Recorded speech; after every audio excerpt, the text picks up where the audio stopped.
Hi! Welcome sa ating munting kusina dito kay Maring Au.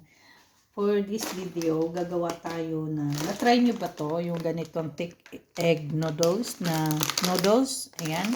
Napakasarap nito. Tara, gawin natin. So, ang ihahalo ko dito ay meron tayong sausage at meron tayong, syempre, ang bida-bidang lamb. Kasi paborito talaga namin to at ito ang pinaka-available sa amin na ano. So, ano muna natin siya, no? Ito ay hugasan at pakuluan. Ayan. Hugasan and then pakuluan natin. Yan, kung nakita nyo, 4 na piraso, 3 piraso. So, marami na to. Ayan. Tsaka ito pa.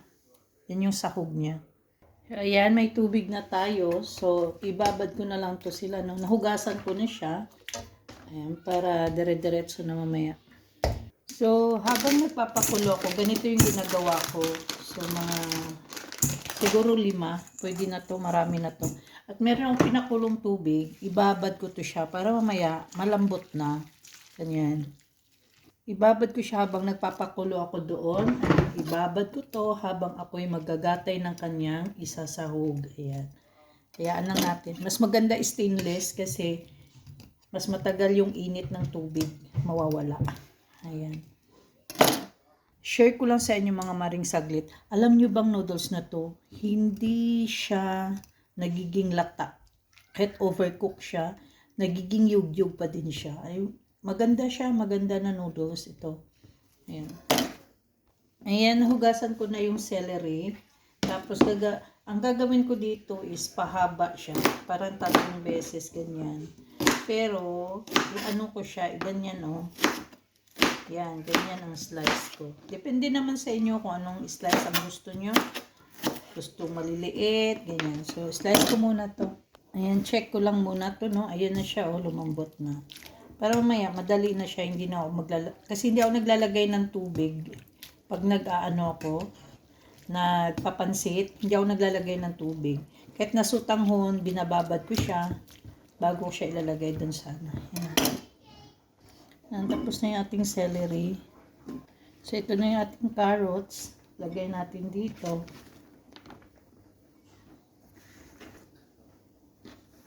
Yan, meron tayong chum-cham. Paborito ko pa naman to siya na gulay. Kulang ma-memorize yung ano niya. Ayan, tinanggal ko na pala siya sa tubig kasi nasuk na siya, no? So, ayan. Yung nag-iisa. Natira kanina. Hindi ko nakita. Wala nang capsicum eh.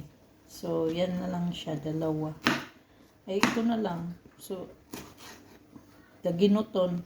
Kaysa itapon, no? And then, lagyan din natin siya ng repolyo. Maganda kasi kung maraming gulay. Pero ito na yung available kong gulay. Ayan. Ito na yung mga sahog. Pinakuluan ko kasi siya. So, slice na natin. Sama natin yung mga buto-buto na yan. Ayan, wala na siya.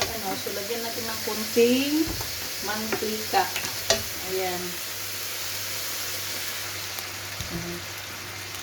Lagyan natin yung sibuyas. Lagyan natin ng garlic. Maraming garlic. Ang ating oyster. Lagyan natin ng oyster. Ang pinaka-bida-bida. Ayan, ang ating bida-bidang black sauce na mushroom. Ayan. Ayan na nakita niyo nagba-black sauce. Ayan. Ilagay natin ang ating carrots. Kasi carrots medyo matigas-tigas konti, no? Tapos ilagay natin ang ating noodles. Ito. Ayan. Nakamay ko na lang yun. Ito yung natakot. Mabilisan na kasi ito. Ayan. Mama rin, ganito din kayo magluto ng noodles. Ayan. Halo-haluin lang muna natin. Hanggang sa mahalo yan. Kaya ko yun pinutol-putol. Kasi ayaw ni putik na kakain ng mahaba ang noodles. Iwan ko. Sabi niya sa akin, putulin, cut. Ayan. Kita nyo, yug-yug siya. Ayan. Hindi ako naglalagay ng tubig talaga. Ayan lang siya. At lagyan natin dito konti lang. Light sauce, soy sauce, yun. Ayan. Tinikman ko yung karne ba? Sarap. Ayan ang mga gulay. Nilagay natin yung ating ito, dahon. Galas. Ayan. Yung ating celery at saka ito. Ayan. Ayan na. Tapos na. Siyempre, hindi natin kalimutan dyan ang ating sibuyas dahon maya-maya. Yes. Yes, special yan. Special with my touch. See? Yum. Yan na. Ganituin mo na siya. Diba?